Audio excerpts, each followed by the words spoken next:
Hey folks, it's Roy. Picked up a second Pioneer turntable because I like the PL-7 that I picked up a couple years back so much, and saw this for a good deal on the marketplace, so I thought I'd go grab it. It's a little bit older. The PL-7 I think came out in the early 80s, 80, 81, 82, and this PL-510A I think was around 76, 77. It is fully manual where the PL-7 is fully automatic. They're both DC Hall effect direct drive motors, no belts. So anyway, let me jump into the restoration, I guess, or rebuild, if you will, because it pretty much worked out of the box. The dust cover was very scratched up. I did repair that with buffing compound and a DA buffer, and I could talk a little bit about that later. But the first thing I did is I wanted to check that speed was maintaining, speed was good, and how did it sound. So I put an old Red Ed cart, this cart here, if you guys know about Red Ed, Ed Saunders I think is his name, but anyway, it's that guy there. And this is H&H Scott head shell that'll actually work with this, and I've got the Pioneer original head shell, of course it's underneath. But anyway, everything checked out except there was some noise when there was no signal, and I wanted to figure that out, and I think what I found, most of the noise was coming from the ground. This center ground here used to have a ground cable that came out of this channel, this port right here, along with the RCA left-right interconnect. As you can see here, I've replaced all of that stuff. But that is rectified. What I ended up doing here is running low noise Mogami Japanese signal cable here. It's got a brass, or not a brass, I'm sorry, copper shielding on the inside. And I'm just going to demonstrate here. Hopefully you guys can see this. It's clear enough. And what I used for this is this simple tool. You can get a 2-pack of these for like $4 from Amazon. Use that outer one there and just practice a little bit, and you'll get to a point where you won't damage the shielding. Pull that away. The outer jacket comes off here, and just kind of move away that shield. See that shield? Really nice stuff, pure copper. And what you'll end up doing is bringing that out and bunching that all together like so. And then what I end up doing is, the red is signal, so that's the center pin on RCA, and this clear here is the ground. What I also do is, whenever I make these interconnects, for instance, this is going to be from the turntable, or what you would think is the source, the audio source from the turntable. And I used right angle here because this is all going to set into a cubby, a shelf, bookshelf. So I wanted right angle so that it's lower profile. But anyway, what I'm saying, what I do here is I terminate this shield and this ground together, okay? And they are the outer, they're common to the outer, and then the red signal to the center pin, the signal. On this other end though, I don't do that. I terminate the ground here to the ground on the connector, okay? This is just cut all the way back, and then the signal goes to the center conductor. And that's based off of research for high-end cabling. In fact, some of them, whenever they have both ends have this same connector, there'll be an arrow pointing away from the connector down the cable like so, to signify this is the source. But this is pretty easy to figure out it's the source in my case, because I'm going to be using this set of cables for both the PL-7 and the 510A. But just wanted to share that with you. That rectified the noise issue. The speed was spot on. I didn't even have to touch or adjust any of this stuff. I didn't even have to clean these pots.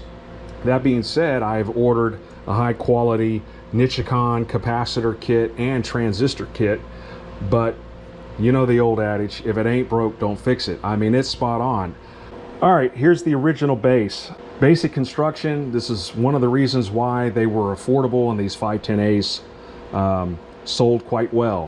They are workhorses from my understanding. They're very reliable. And when you think about it, if this thing has never been recapped or touched and it's still spot on in speed, that's its testament there. But anyway, here's the base. It's a particle board, 1/2 inch, and this is not MDF. This is that old particle board stuff.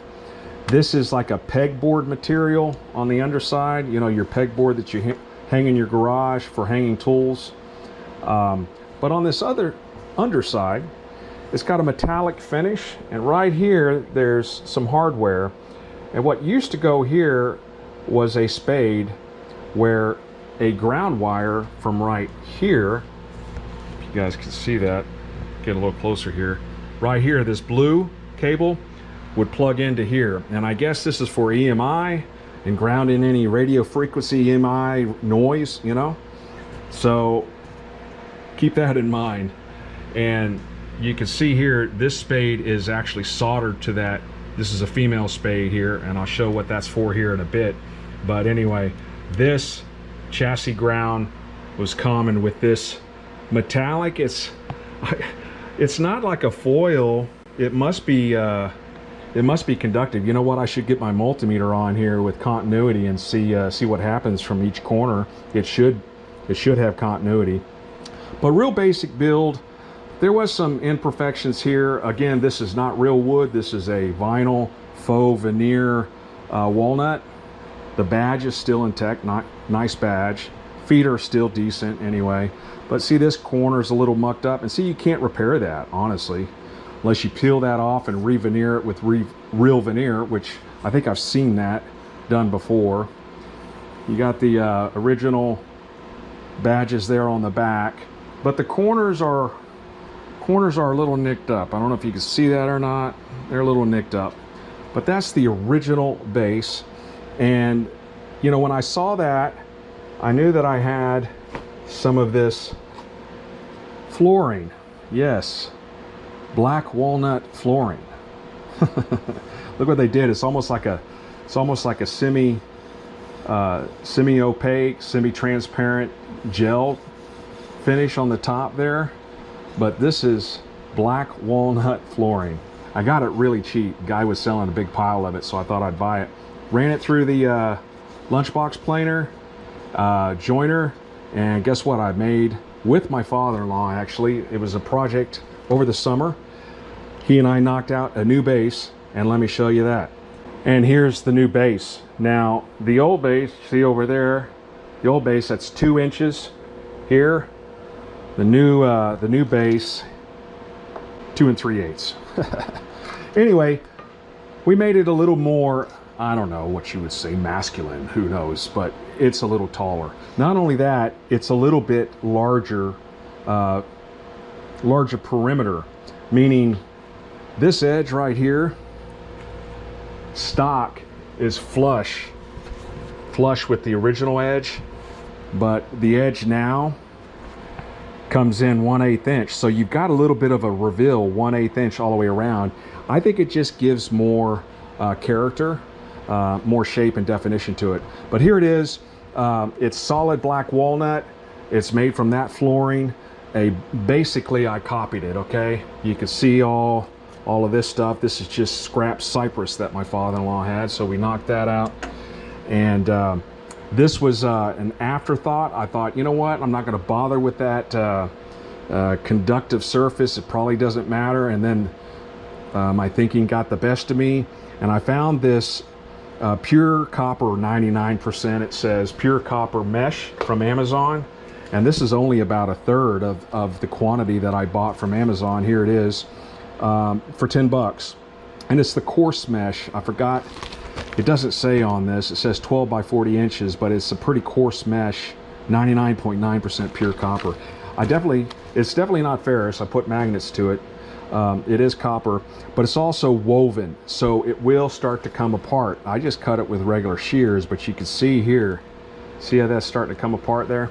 So I just use normal masking tape, and then fasteners at each corner with, these are just zinc number 2 1/4 inch, so they don't go all the way through.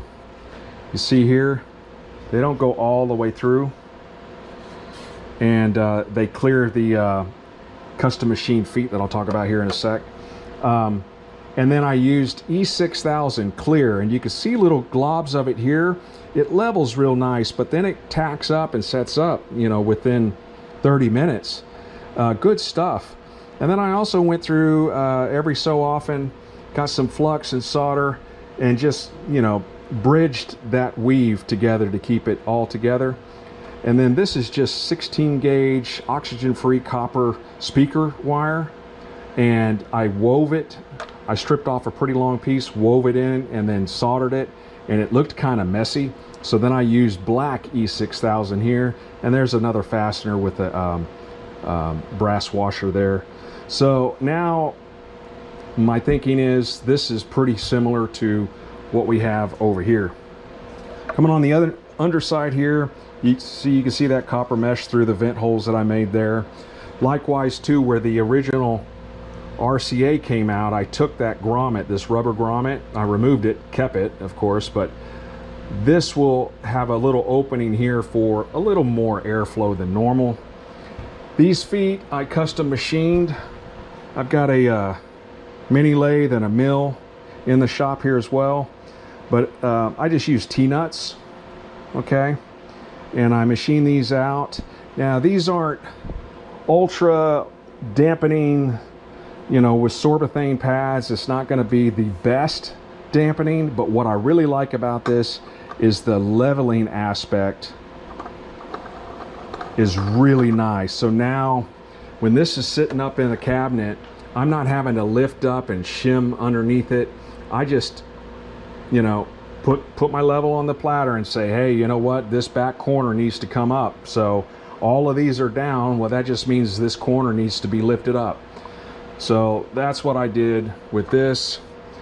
Also, I know that if anyone got on here and really turned tight, it would actually mechanically, simple machine here would probably rip that T-nut out. So I put a warning there. Hopefully someone understands what that means. But anyway, the last thing I need to do, and I'm not going to do it until I have it probably on the shelf, is put my badge that I got here off of eBay. Now, it's not like the original as far as the dimensions and all. This stands out better. And yeah, I could pop that off and drill holes. I'd have to drill holes, but I don't want to do that. I'm gonna leave that original base and use this new base. But there it is.